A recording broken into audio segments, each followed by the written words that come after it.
Aujourd'hui, nous allons voir comment maximiser notre potentiel mental.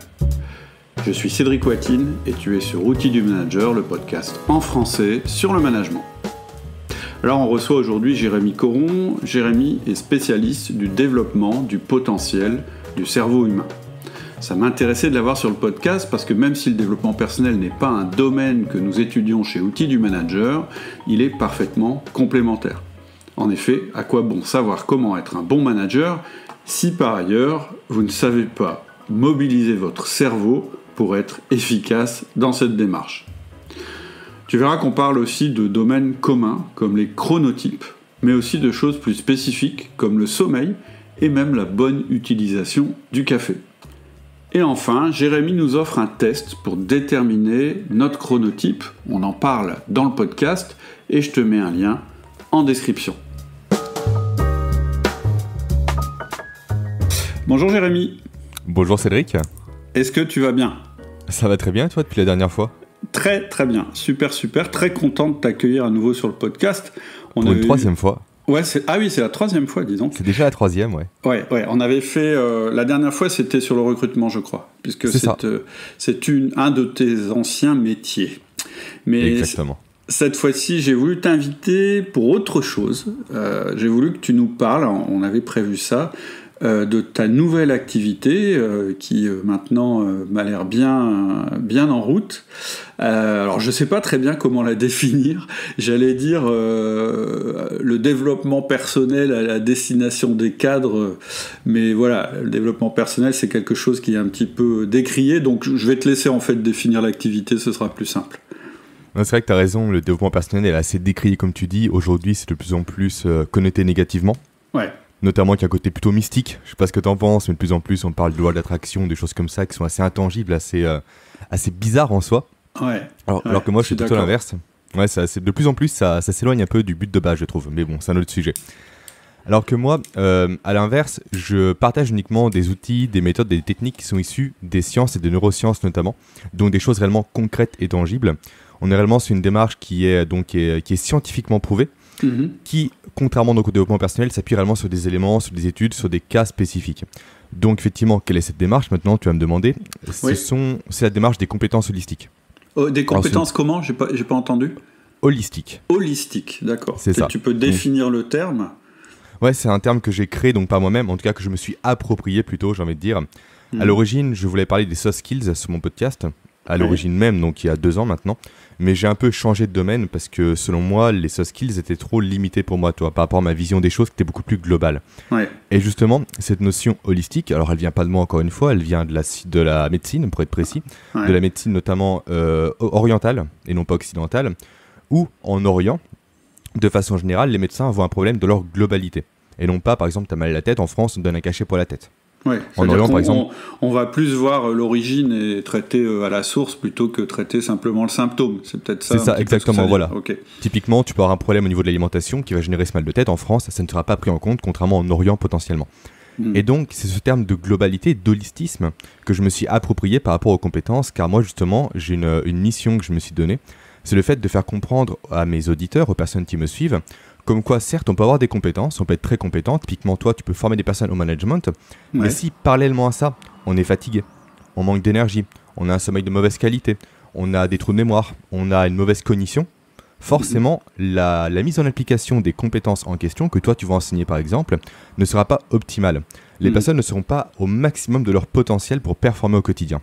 Et donc, c'est ça la discipline que j'ai créée avec les compétences holistiques. Ouais, c'est clair. C'est-à-dire que moi, la manière dont je l'explique, moi, je fais pas du tout de... Je vais quand même appeler ça du développement personnel par facilité, mais je fais pas du tout de ce domaine-là, même si moi, je suis client de ces choses-là, puisque je suis complètement en phase avec toi sur le fait que t'as beau avoir toutes les techniques, toute l'organisation que tu as, toutes les stratégies, si toi, tu vas pas bien, même moralement, pas seulement mentalement, mais aussi moralement, ça va être difficile à appliquer dans ton quotidien et les gens dont tu as la charge, les gens que tu manages, vont le ressentir aussi. Moi, une des manières, par exemple, dont je le dis un petit peu brutalement dans les podcasts, c'est si vous n'êtes pas en forme, si vous avez une sale tête, vous êtes de mauvaise humeur, etc., il vaut mieux que vous restiez travailler chez vous plutôt que de pourrir l'ambiance dans votre équipe parce que vous allez être complètement contre-productif. Mais voilà, moi je m'arrête là et toi tu vas un peu plus loin.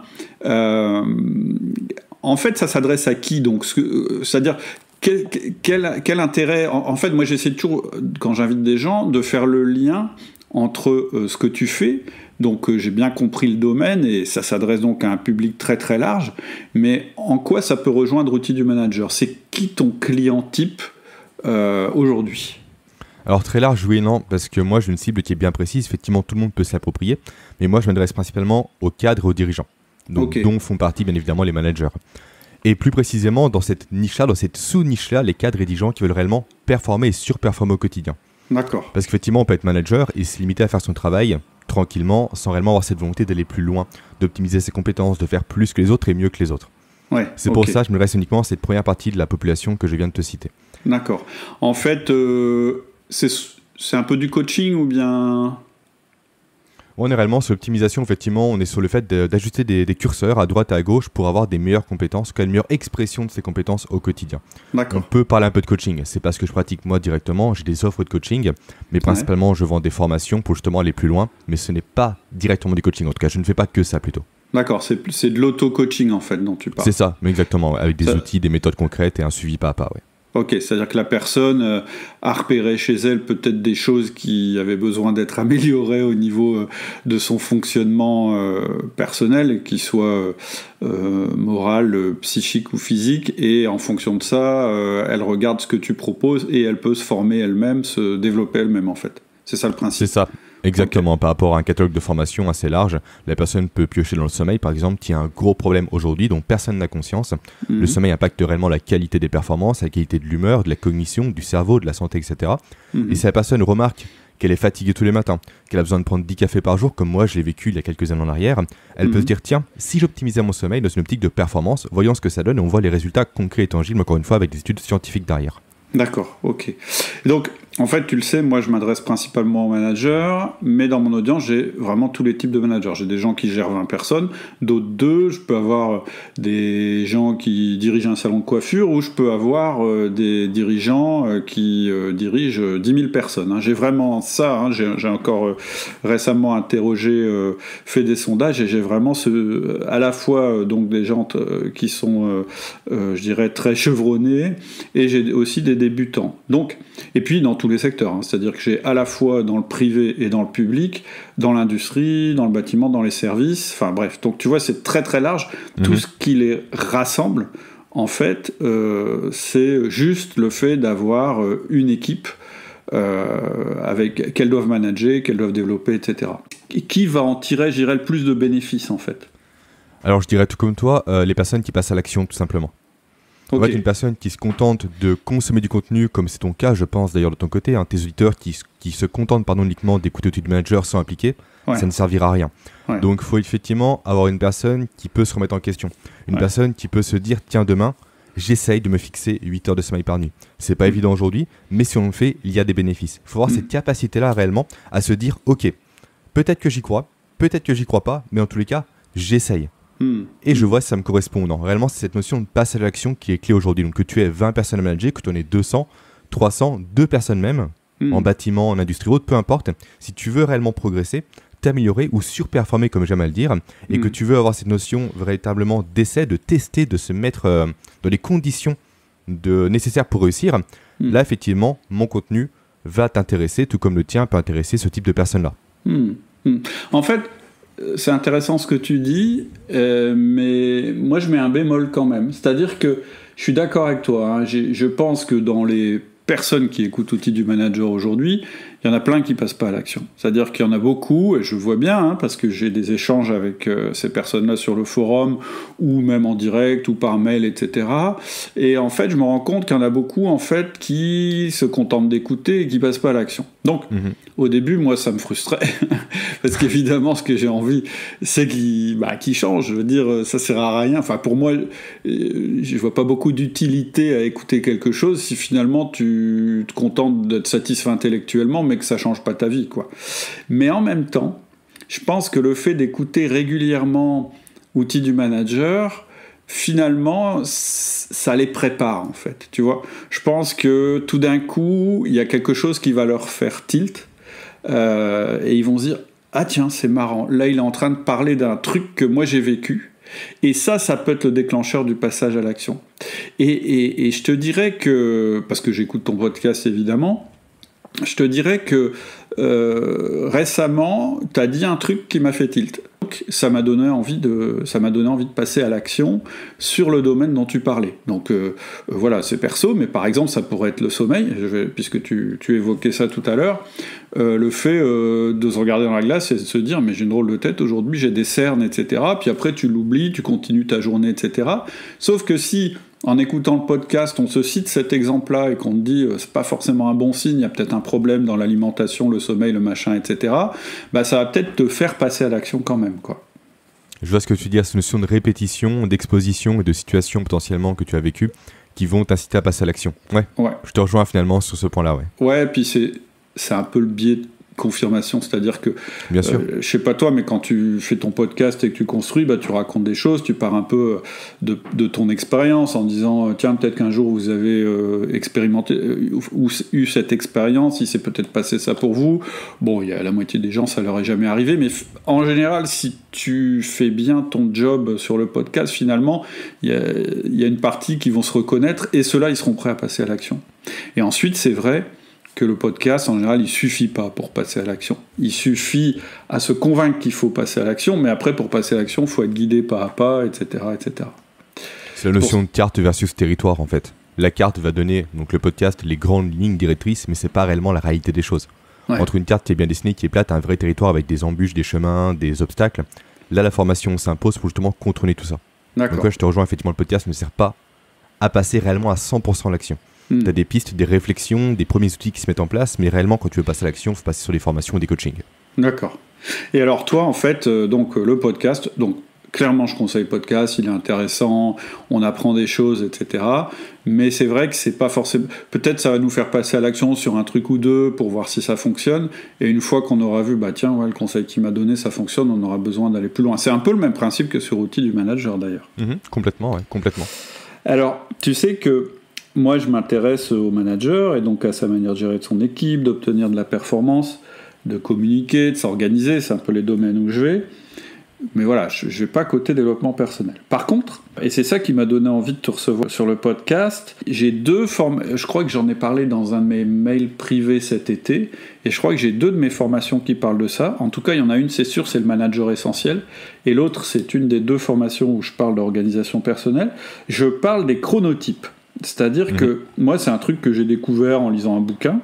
Je me suis rendu compte qu'en fait, bon, déjà, on s'en rend compte tous, on a des moments dans la journée, on a plus ou moins d'énergie, etc.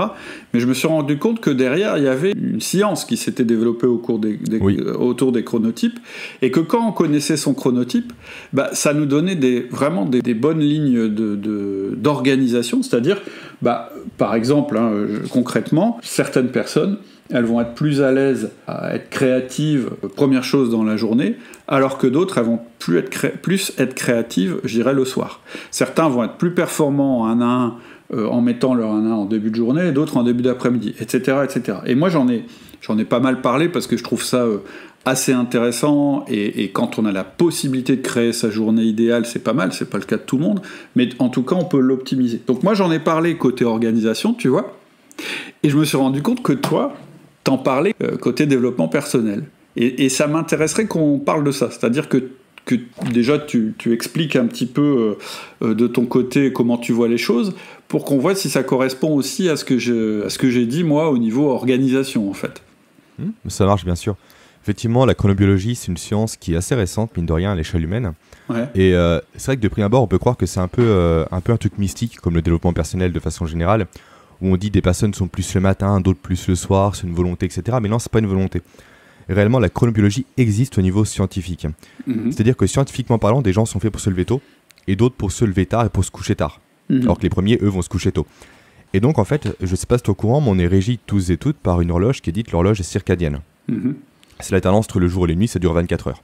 Ouais. Et en fait, chaque chronotype, donc toi, t'en mettais 2 en avant, je crois, dans ta newsletter, si mes souvenirs sont bons, l'alouette et le hibou, c'est bien ça? Ouais. Moi, j'en ai 4, personnellement. Donc, j'ai l'ours, le lion, le loup et le dauphin. Je pourrais le détailler juste après si tu le veux. Et en fait, chaque chronotype va avoir sa propre horloge biologique. Et ça, au niveau du corps, ça va réellement générer, des différences au niveau de la production de certaines hormones très importantes, notamment au niveau du sommeil et de l'énergie et de l'efficacité. Donc typiquement, ça va jouer sur 2 hormones principales qui sont le cortisol et la mélatonine. Alors le cortisol, c'est l'hormone de l'éveil, c'est l'hormone qui va te donner de l'énergie. Entre autres également, ça provoque le stress, mais ça c'est autre chose, mais principalement ça provoque de l'énergie dans ton corps. Donc typiquement, le matin au réveil, quand tu as un lève tôt, tu vas avoir un haut taux de cortisol très tôt dans la matinée, un taux qui va baisser très tôt le soir par contre, d'où l'endormissement qui est beaucoup plus tôt. Et pour les personnes qui sont plus justement couche tard et lève tard, le pic de cortisol va intervenir beaucoup plus tard dans la matinée et va baisser beaucoup plus tard dans la soirée. Donc, biologiquement parlant, ces gens sont faits pour dormir plus tôt ou dormir plus tard. D'accord. Également, autre hormone qui rentre en jeu, donc la mélatonine, cette fois-ci, c'est l'hormone du sommeil cette fois-ci. Et donc, plus tu auras de mélatonine dans ton corps, plus tu vas avoir envie de dormir. Alors j'en ai déjà, pardon, je t'interromps, la mélatonine, parce que ça va peut-être parler à certains de nos auditeurs qui font des voyages à l'international. Je me souviens, moi, quand que j'avais beaucoup de jet lag parce que j'intervenais dans plusieurs pays, dans une carrière précédente, je me souviens qu'à l'époque, il y avait alors c'était pas en vente libre en France, je sais pas si c'est en vente libre Des cachets de mélatonine. Ouais, il y avait en particulier des cadres anglais, américains, etc., qui prenaient des cachets, en fait, pour se recaler, en fait. Et c'était des cachets de mélatonine. Je me souviens très très bien de ce nom. Exactement, c'est ça. Et donc, c'est l'hormone du sommeil. Effectivement, on devait le prendre, je pense, surtout le soir pour provoquer un sommeil plus rapidement qu'en temps normal, parce qu'avec le décalage horaire, forcément, tu es décalé au niveau des horaires. Ouais.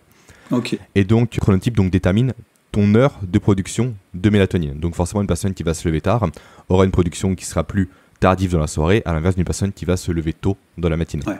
Et ce que j'ai trouvé intéressant aussi, c'est qu'effectivement, moi je l'ai fait sur le mode. Alors en fait, je crois que j'ai bien mis les quatre chronotypes qui sont pas tout à fait les mêmes que les tiens. Mais moi, ce qui m'intéressait, c'était surtout la partie comment je construis ma journée, tu vois. Oui. Et donc j'avais un test vraiment de base que j'ai trouvé dans un bouquin de Daniel Pink qui dit, je sais plus, il faut calculer à quelle heure on se couche, quelle heure on se lève, faire moyenne, etc. Le livre Le Bon Moment, si mes souvenirs sont bons. Je l'ai lu aussi. Ouais, ça s'appelle When en anglais. Moi, je l'ai lu en anglais, donc je connais pas le titre français.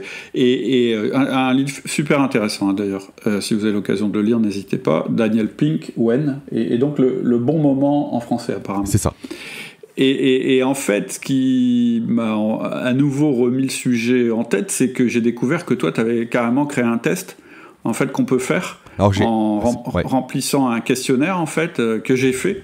Et d'ailleurs qui a confirmé, alors moi je l'ai fait à l'envers, c'est-à-dire que je me suis, si tu veux, moi je travaille dans l'autre sens, c'est-à-dire que je me suis dit, voilà, quand j'ai une journée seule, sans contrainte, comment je l'organise en fait? Naturellement, je vois bien, ma créativité elle est plus élevée à ce moment-là, quand il faut faire du travail, je dirais, tu sais, évacuer des tâches courantes de l'administratif, franchement, c'est-à-dire ça demande très peu de créativité. Et d'ailleurs, si t'es trop créatif, tu le fais moins bien que si t'es... Moi, j'appelle ça le mode robot, c'est-à-dire, tu sais, c'est vraiment, t'as une procédure que tu suis, tu prends un mail, tu fais ça, tu le mets dans une liste, tu vois, tout ce qui est gestion, etc. Moi, je sais qu'il faut que je le mette, par exemple, après le repas du midi. Enfin, voilà, j'avais repéré tout ça. Et c'est en partant de mon observation de mon comportement dans la journée que j'ai trouvé mon chronotype, en fait.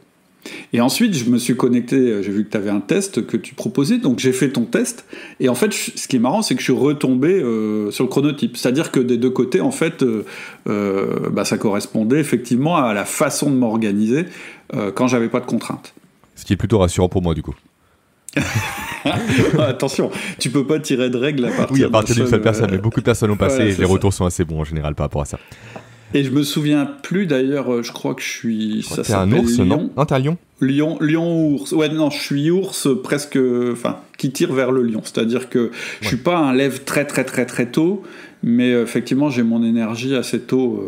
Enfin, bref. Est-ce que tu peux nous parler du test, peut-être? Oui, le test, donc c'est pas moi qui l'ai créé pour être transparent avec toi, c'est un test que j'ai numérisé plutôt, qui est en libre accès.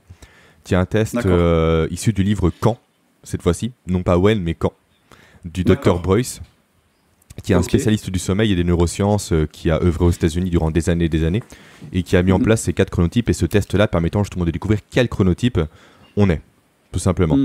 Et ça, comme tu l'as très bien dit, c'est super important en matière de productivité et d'efficacité. En fait, connaître son chronotype permet de savoir quand faire quoi. Tu l'as très bien dit. Et en fait, quand faire quoi pour être efficace. Typiquement, moi j'ai un profil lion, quasiment comme toi, d'après ce que j'ai pu comprendre. Ça veut dire que mes phases de productivité vont être différentes d'un autre profil. Donc, si on se calque tous sur le même rythme au travail, forcément, les personnes vont être délaissées par rapport à ça. Les personnes vont sous-performer à cause de ça. Par contre, si on connaît bien son rythme personnel, on sait quand on a de l'énergie, quand on est créatif, quand on est fatigué à l'inverse, quand on est en mode robot, comme tu l'as dit, quand on est concentré ou autre. Et à partir de là, on peut réellement établir son propre chronoplanning, j'ai appelé ça comme ça de mon côté, pour justement performer réellement au travail et ne pas aller contre sa nature. Ne pas forcer le trait quand on est fatigué pour se forcer à faire un travail compliqué alors que ça ne sert à rien. Et c'est ça tout l'intérêt, je pense, de connaître son chronotype aujourd'hui, et le test sert à ça. C'est un test qui est assez accessible, je pense que tu vas me le confirmer, il dure à peine 5 minutes à réaliser. Il est très simple à remplir, il n'y a pas de prise de tête, on coche sur des cases, et à la fin on reçoit le résultat directement par email, avec un petit PDF que j'ai créé qui explique les 4 chronotypes et leurs différences, tout simplement. D'accord. Au niveau du coût, tu veux partager cette information? Le test en soi, lui, il est gratuit. Le test est gratuit à 100%. Par contre, après, effectivement, pour les personnes qui veulent aller plus loin, j'ai une formation qui s'appelle Protocole Sommeil Optimisé, où là, on parle du sommeil, où on parle de comment bien gérer ses nuits, comment avoir des nuits efficaces, à la fois en termes de quantité et de qualité, et où on parle également de cette notion de chronotype plus en détail. Par contre, cette formation-là, effectivement, a un prix. Elle a 199 €, mais je préfère un petit code, si tu veux, outil du manager, par exemple, pour voir une réduction. Tout dépend comment tu négocies ça avec moi à la fin du podcast. Ok. Bah, en tout cas, si le test est gratuit, de toute façon, le test est 100% gratuit, ouais. Ah ouais, puis voilà, je trouve que c'est pas mal. C'est super simple à faire, c'est amusant. D'ailleurs, je pense à ça. Je pense à ça maintenant. Moi, je l'ai fait pour moi, mais ce serait assez rigolo que je le fasse faire à mes collaborateurs, parce que c'est vrai. Moi, par exemple, j'ai un de mes directeurs, clairement, on n'est pas du tout câblé pareil. C'est-à-dire que lui, le matin, il a vraiment du mal à démarrer. Et par contre, vers 17h, 18h, c'est une vraie locomotive et on l'arrête plus. Donc c'est un profil lion, je pense, lui. Lion ou dauphin, je dirais. Non, ouais, c'est le contraire. Lui, c'est... loup, pardon, je confonds. Oui, loup, voilà, désolé, oui. Et donc, c'est un problème, très clairement. C'est-à-dire que au moment où il commence à chauffer, moi, j'en ai assez et j'ai envie d'arrêter, quoi. Donc, alors, je fais plus trop, mais avant, quand on partait en déplacement ensemble, c'était compliqué aussi. Moi, je voulais toujours partir à l'aurore, partir de l'hôtel le plus tôt possible, voir le client le plus tôt possible pour après être plus peinard. Et lui, c'était exactement le contraire. Donc, vous pouvez vous poser la question, dans votre équipe, vous devez avoir ce cas-là. Et je trouve que connaître le chronotype de ses collaborateurs, bon, il y a le test, c'est pas mal, c'est gratuit, etc., mais on peut aussi le deviner. On peut le deviner, oui. Je trouve que c'est intéressant. Et du coup, essayer de s'ajuster, c'est-à-dire que parce que j'ai pas terminé, mais j'ai commencé à faire ta formation protocole de sommeil optimisé. J'ai découvert des choses vachement intéressantes. Par exemple, rien que l'intro, l'intro, les premiers moments où tu expliques comment fonctionne le sommeil. Moi, j'avais lu pas mal de trucs à droite à gauche. Je trouve que c'est une belle synthèse et on comprend bien. C'est-à-dire la première phase du sommeil, où on va plutôt déconstruire les connexions neuronales, et puis la dernière phase du sommeil où au contraire on va reconstruire, c'est très parlant en fait. Je trouve que tu as une qualité de pédagogique qui est intéressante. Merci. C'est pas compliqué, quoi. Donc c'est vraiment intéressant. Et alors j'ai pas vu les autres parties encore, mais ça va m'intéresser de regarder chacun de ce que tu appelles les chronoplanning, parce que du coup ça peut permettre à un manager de regarder à quel moment, étant donné les chronotypes de son équipe, à quel moment il vaut mieux qu'il fasse par exemple sa réunion d'équipe. Voilà, c'est pas évident, mais je pense que ça peut être intéressant. Et même comprendre de façon générale les comportements de ses collaborateurs. Toi, tu dis, t'es plus du matin, le soir, arrivé 17h, je pense, t'es comme moi, tu es fatigué, tu commences à en avoir marre. Forcément, si le manager sait ça à l'avance, il va pas, façon de parler, blâmer son collaborateur, il va le comprendre. Il comprendra qu'il est plus efficace ce matin, il ne faut pas le déranger à ce moment-là, justement, parce qu'il est efficace à ce moment-là. Et il ne faut pas imposer des réunions à cette personne à ce moment-là, justement.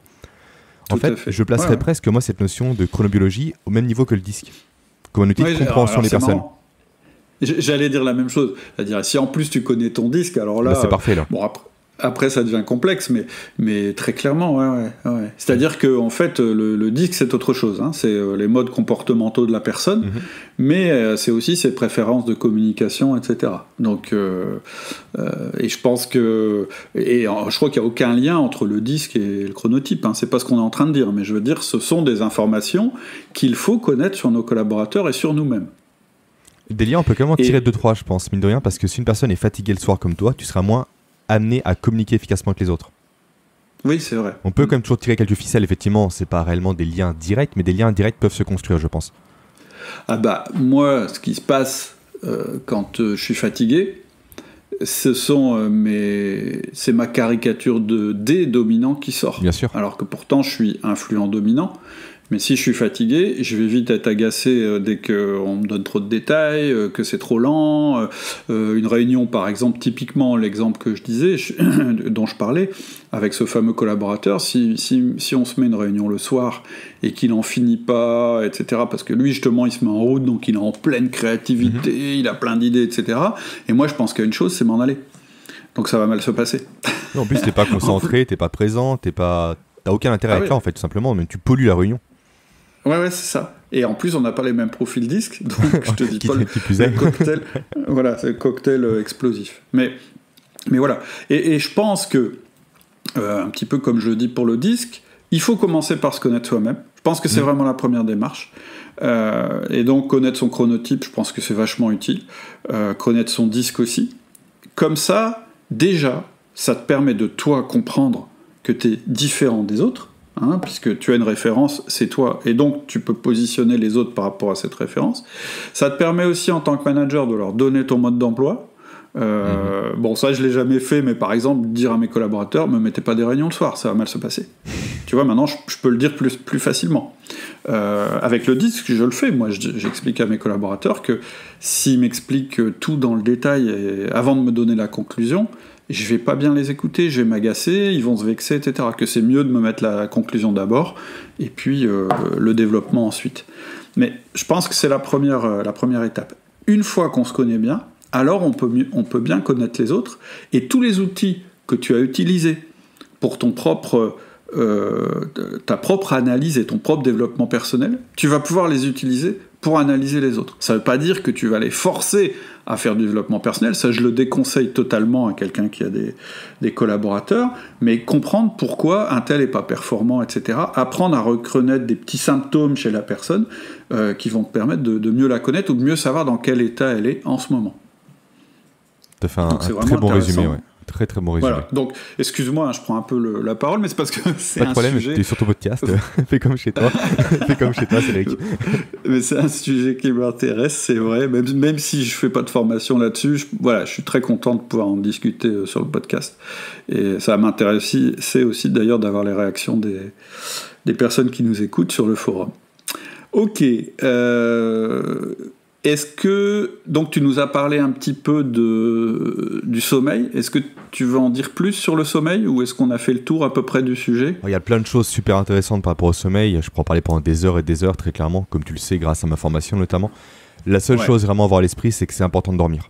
C'est bête dit comme ça, mais aujourd'hui on perd du temps de sommeil, c'est terrible. Récemment, des études ont été faites, on est descendu sous la barre des 7 heures par semaine, par semaine en moyenne, de sommeil, on a 6h47 je crois. Alors que pour le cerveau, pour fonctionner optimalement, pour être en bonne santé, il faut au moins 8 heures par nuit. Et le fait après, dis-moi. Il y a toujours des cas extrêmes. Il y a des cas extrêmes, bien sûr, oui, de façon générale, je parle. Un ami, c'est 4 heures, il peut pas dormir plus, et en fait... mais voilà, c'est une personne que je connais. Le problème, c'est que beaucoup de personnes pensent être dans cet extrême-là, d'avoir cette compétence-là, alors qu'ils ne l'ont pas à la base. C'est ça le problème. Généralement, on se réfère à des personnes comme Jeff Bezos, comme Elon Musk, par exemple, qui dorment que très peu. Et au final, ces gens-là, ce sont les exceptions. Mais on se réfère à eux malheureusement. Et donc, on empiète sur notre santé, sur nos performances, sur nos capacités, sur notre potentiel à cause de ça. Parce qu'on ne s'écoute pas. On dit non, c'est bon, je ne suis pas fatigué. On boit du café, ça passe mieux.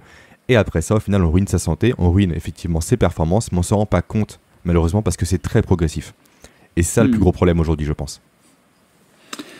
Alors, tu parles de café. Yes. Et il me semble que tu avais des conseils à propos du café, justement. Alors là, clairement, je pense que les managers qui nous écoutent, tous autant que vous êtes, je pense que vous êtes des gros consommateurs de café en moyenne. Il y a forcément des exceptions. D'ailleurs, ce serait marrant de faire un sujet sur le forum. Il me semble que tu en as fait un sur le forum. J'ai fait un topic sur ça, ouais. J'en ai fait un. Ouais. Donc, on fera peut-être ça, tiens. Combien de tasses de café consommez-vous par jour? Très intéressant. Ouais, je vais parler un peu du café du coup si tu veux. Alors moi j'étais effectivement un très gros consommateur, mais vraiment très très gros. Hein. J'ai dû boire jusqu'à 10 cafés par jour je pense. Alors beaucoup de fighters faisaient cela. Mon fils ne dormait pas, grosse pression au travail et tout. Mais peu importe, j'ai eu cette phase là où je consommais beaucoup de café. Aujourd'hui j'en bois plus du tout. Très clairement. Alors c'est pas le but d'en boire plus du tout. Je vais donner un conseil par contre qui est très intéressant, qui est très concret à mettre en application, c'est sur comment consommer son café efficacement. Parce que, comme tu le dis, aujourd'hui, tout le monde boit du café. Voilà, c'est démocratisé, c'est la boisson la plus consommée au monde après l'eau. Mais personne ne sait comment boire du café efficacement. Et là, on va parler d'une hormone dont je t'ai déjà parlé, qui s'appelle le cortisol, qui, comme je te l'ai dit, favorise la libération d'énergie dans le corps. Et en fait, grossièrement, on a 3 pics de cortisol par jour. Un le matin, qui survient entre 8h et 9h, un entre 12h et 13h, et un entre 17h et 18h. Ça, encore une fois, c'est une moyenne, c'est une généralité. Hein. Il y a des personnes qui c'est plus tôt, d'autres c'est plus tard, mais peu importe. Et autrement dit, durant ces créneaux-là, le niveau d'énergie du corps sera déjà à son maximum. Donc boire du café au réveil, ça ne sert à rien, tout simplement. En fait, tout simplement, c'est comme si tu chargeais un téléphone qui est déjà à 100%. Le téléphone ne va pas passer à 110%, il restera à 100%. Donc si tu bois ton café durant tes pics de cortisol, qui sont donc entre 8h et 9h, entre 12h et 13h, entre 17h et 18h, ça ne sera pas efficace. Donc à l'inverse, si tu veux réellement avoir une bonne prise de café, une utilisation efficace et intelligente de la caféine, il faut que tu la prennes grosso modo à 10h et à 14h. Parce que là, tes pics, ta production est en baisse et la caféine va avoir un effet un peu boost qui va remonter, pas ton cortisol mais d'autres molécules chimiques dans ton corps et qui va te redonner là de l'énergie de façon efficace encore une fois. D'accord. Et après également, je conseille d'éviter d'en consommer après 14h parce que ça va nuire à la qualité du sommeil. D'accord. Oui, alors que pourtant, c'est complètement pas du tout ce qu'on fait. Ce que tu dis, c'est l'inverse de ce qu'on fait. Moi, je sais que si j'ai pas le droit de boire un café en me réveillant, je vais être bizarre quand même. J'ai eu du mal moi aussi au début, je te rassure. J'ai eu beaucoup de mal. Faudrait que je tente. Et en fait, je crois que tu disais que on a des récepteurs en fait dans le cerveau, c'est ça ? C'est ça. Ouais. Exactement. Et l'explication, c'est ça, et que plus on les sature, plus ils se multiplient, et donc moins je sais plus ça, très c'est bien, la tolérance à la l'effet caféine. du café est fort. Ça, c'est la tolérance à la caféine, effectivement. En fait, tout le monde pense que le café donne de l'énergie, c'est pas vraiment ça. En fait, le café va bloquer l'adénosine dans le cerveau. L'adénosine, c'est quoi ? C'est une molécule qu'on peut comparer à un marqueur de sommeil. Plus tu as d'adénosine, donc plus tu vas faire l'activité potentiellement éreintante au niveau cognitif ou physique, plus tu vas avoir envie de dormir, plus ton cerveau va t'envoyer le signal comme quoi il est temps d'aller te reposer pour vider justement les stocks d'adénosine. Et en fait, ces molécules-là vont s'insérer sur les capteurs présents dans ton cerveau pour les détecter justement. Et en fait, la caféine va prendre la place de l'adénosine, ce qui fait que le cerveau ne va plus recevoir le message de fatigue. Et c'est comme ça que la caféine agit pour stopper la fatigue. D'accord. Et le cerveau, forcément, il se dit, je termine juste sur ça parce qu'on parle un peu de tolérance à la caféine. Donc en fait, le cerveau, quand il voit que ces capteurs ne fonctionnent plus, plutôt que de se dire, il y a la caféine qui m'empêche de capter l'adénosine, il se dit, mes capteurs doivent être défaillants. Et là, il en crée de nouveau. Et c'est comme ça que se crée la tolérance à la caféine. D'accord. Et pour avoir de l'effet, du coup, tu dois boire de plus en plus de café, ça, de plus en plus de capteurs à neutraliser, en fait. C'est ça, exactement. Ah ouais. Donc en fait, en réalité, le café, il nous donne pas plus d'énergie. Il masque l'énergie. Il empêche le cerveau de comprendre que là, il est fatigué, en fait. C'est ça. Exactement. Okay. Et c'est comme ça que je suis arrivé à boire 10 cafés par jour. Parce qu'à chaque fois, je faisais saturer mon cerveau en termes de capteurs d'adénosine. D'accord. Ok. Et alors, on va pas rester sur le café toute la journée, mais depuis que tu bois plus de café, en fait, ton niveau d'énergie dans la journée, c'est-à-dire que tu fais moins de choses dans ta journée, t'en fais plus, t'en fais moins, qu'est-ce qui se passe Je vais beaucoup mieux depuis que je bois plus de café, pour la simple et bonne raison, parce qu'il y a un autre effet de la caféine dont on parle quasiment jamais, ça s'appelle le crash de caféine. Parce que comme je te l'ai dit, du coup, la caféine vient prendre la place de l'adénosine. Mais forcément, quand le café va s'estomper, quand l'effet de la caféine va s'estomper, toutes les molécules de caféine vont rentrer d'un coup dans ton cerveau, ce qui va te fatiguer énormément. D'accord. Et donc forcément, je n'ai plus cette fluctuation, on va dire, du niveau d'énergie due à ces crashs de caféine, donc je me sens beaucoup mieux aujourd'hui. Après, il y a plein d'autres raisons également qui font que j'ai arrêté le café, des raisons notamment au niveau de la santé. Ça, c'est un autre sujet, mais voilà, aujourd'hui j'ai arrêté le café, ça fait 6 mois que j'en consomme plus, et réellement, j'ai pas ressenti de baisse d'énergie, bien au contraire même. D'accord, ok, bon, intéressant. Est-ce que tu as d'autres astuces peut-être que tu peux partager sur, dans d'autres domaines, dans le domaine dont on parle, dans le domaine de la maximisation du potentiel ? Yes, une astuce que j'aime bien donner, alors c'est pas vraiment une astuce, c'est plus une compréhension du fonctionnement du cerveau, c'est un truc qui me passionne personnellement. Souvent quand on parle de productivité, on parle de l'intérêt d'avoir un bureau rangé devant soi. Je pense que tu en parles assez souvent de ton côté toi aussi, avoir un bureau qui soit épuré pour pas être distrait justement. Mais peu de personnes savent justement qu'est-ce qui fait qu'on est distrait par des éléments présents autour de nous. Et quand on comprend ça, je trouve que c'est beaucoup plus facile de mettre en application les conseils qu'on nous donne. En fait, tu vois, si on remonte il y a quelques années en arrière, à l'époque de la préhistoire, tout était source de danger. Tu t'en doutes, hein, on sortait dans la savane, forcément un tigre pouvait nous tuer directement. C'est aussi simple que ça, on pouvait disparaître en quelques secondes. Ça peut être une blessure, peu importe. Et en fait, si on prend par exemple un exemple assez concret, on va prendre ton lointain ancêtre, qui faisait de la cueillette, par exemple, Cédric, pour approvisionner sa tribu. Quand ton ancêtre se retrouvait, par exemple, dans un environnement hostile, potentiellement hostile, il va alterner 2 éléments par rapport à son cerveau. Un élément de zoom sur la cueillette pour se concentrer sur ce qu'il fait actuellement, et un élément de dézoom où il va analyser constamment l'environnement. Et en fait, ces états-là de zoom et de dézoom vont s'alterner très rapidement dans le cerveau pour d'une part se concentrer, d'autre part vérifier comme quoi un danger ne va pas arriver pour justement potentiellement nous tuer. D'accord. Cet héritage-là, on en a hérité justement, car ça a permis à notre espèce de survivre durant des millions et des millions d'années. Et donc forcément, traduit aujourd'hui, quand tu es sur ton bureau, si tu mets plein d'objets un peu à droite et à gauche, qui vont se disperser autour de toi, tu vas inciter ton cerveau à analyser l'environnement. Même s'il n'y a plus de risques potentiels, maintenant les risques c'est quoi? C'est ton téléphone qui sonne, ça crée une alerte, ça crée un signal visuel, ça va te distraire. Potentiellement c'est une pile de dossiers qui traîne, tu dis ah tiens ce dossier là je devais le faire, je l'ai pas fait, je vais me faire engueuler, bim, un risque. C'est pas des risques physiques, mais c'est des risques qui existent, que tu vas analyser, que ton cerveau va analyser de façon inconsciente pour toi, mais qui vont faire que tu vas perdre en productivité et en efficacité. Et le pire, c'est que ce n'est pas conscient pour toi. Tu n'en as pas l'impression, en fait. Mais pourtant, tu perds bel et bien en efficacité, en productivité à cause de ça. Ouais, je suis d'accord. T'as même cet effet-là simplement sur ton écran d'ordinateur, quand t'as plein d'icônes et de choses comme ça... devant toi, sans cesse, ça capte ton regard. Tu sors de ta concentration, en fait. C'est pour ça que je me tâte maintenant à passer uniquement sur iPad pour travailler. Parce que tu as moins cette notion de distraction, t'as pas d'onglet, t'as pas de pop-up, t'as pas de sonnerie, t'as rien. Oui, il est monotâche, l'iPad. Ouais. Et tu as même aussi des logiciels pour... je me souviens, avant j'écrivais avec ça, je le fais plus d'ailleurs. Un truc qui s'appelait, Ulysse. Je crois, IA Writer. Ah, j'ai eu aussi. Maintenant, je passe par Ulysse. Où en fait, c'est un écran effectivement qui est tout blanc ou tout noir, où tu as que le texte au final. En fait, ce qui est marrant, c'est qu'on revient à une machine à écrire. C'est terrible, c'est terrible. Au moment où il n'y a pas de distraction, il n'y a pas de sonnerie. Des fois, je passe au Google Documents, comme beaucoup de personnes, sauf que là, tu as tes onglets d'ouvert, tu as tes notifs, tu as plein de trucs. Et potentiellement, tu es distrait par ça parce que tu vois potentiellement un petit 1 qui s'affiche en haut à gauche, avec ton Facebook qui clignote. Et bah tiens, t'y vas. C'est naturel, t'y vas, tu veux savoir. Et en fait, j'avais jamais fait le lien avec le cerveau archaïque. Reptilien, effectivement, reptilien. Moi, en fait, je m'en sers de l'exemple du cerveau reptilien aussi. Quand je parle du feedback, on a toujours tendance à faire à nos collaborateurs des reproches sur ce qui va pas, parce qu'en fait, on voit plus ce qui va. Oui. Et en plus, notre éducation renforce ça. C'est-à-dire qu'à l'école, on va plus te parler de tes mauvaises notes que de tes bonnes notes, etc., dans un souci positif qui est d'améliorer, parce qu'on pense qu'améliorer les choses, c'est enlever les choses qui vont pas. Alors que quelquefois, améliorer les choses, c'est renforcer les choses qui vont bien. Oui. Mais il y a aussi un lien avec ce que tu dis. Et moi, je faisais un test avant quand je faisais des conférences pour montrer ça, en fait, pour montrer que naturellement, on va voir l'anomalie dans notre environnement.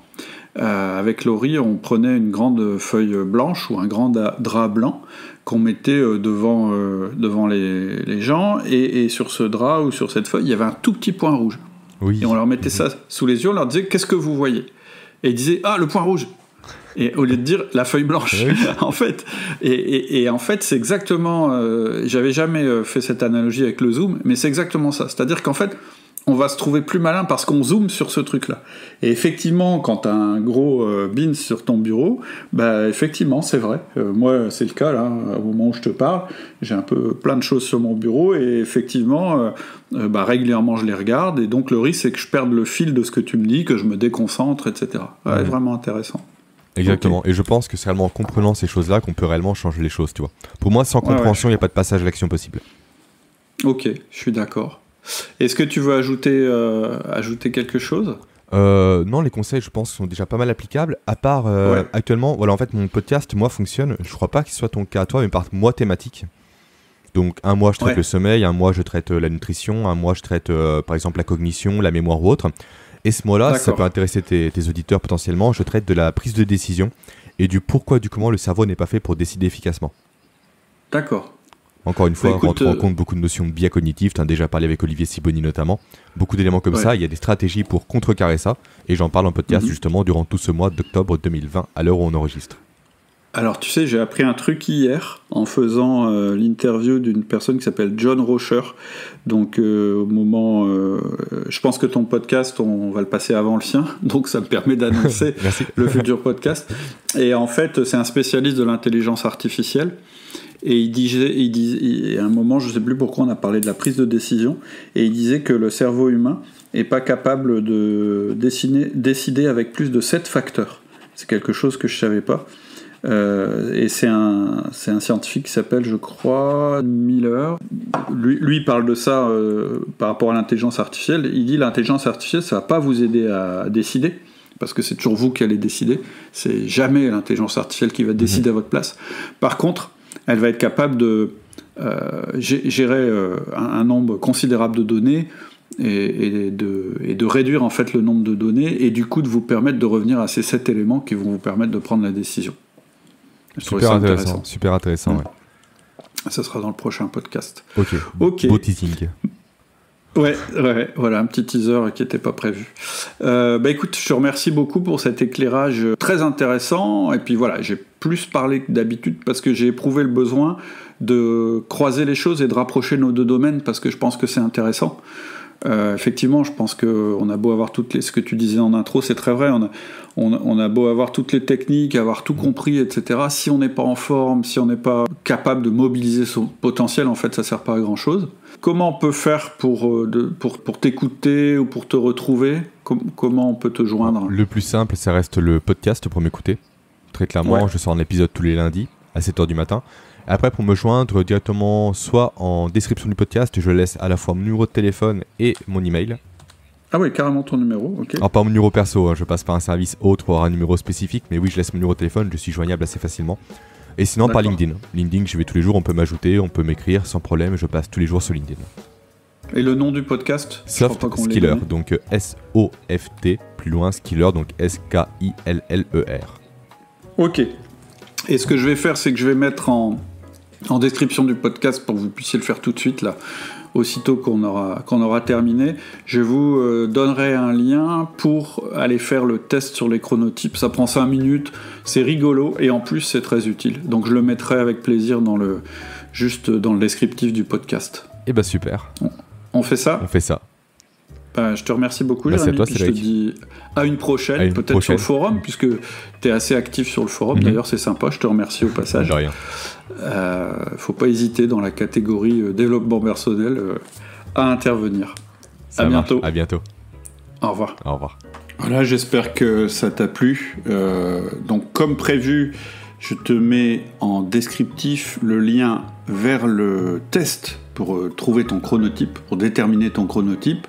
Et je te mets aussi un lien pour discuter de ce podcast, un lien vers le forum. Le forum est de plus en plus actif, c'est vraiment un outil intéressant. En plus, c'est gratuit actuellement en tout cas. Et donc voilà, je t'invite vraiment à t'inscrire sur le forum. C'est l'outil qu'on utilise actuellement beaucoup chez Outils du Manager pour discuter, pour partager et puis aussi pour résoudre les problèmes que tu peux rencontrer en tant que manager. C'est tout pour aujourd'hui. Je te souhaite une très bonne semaine.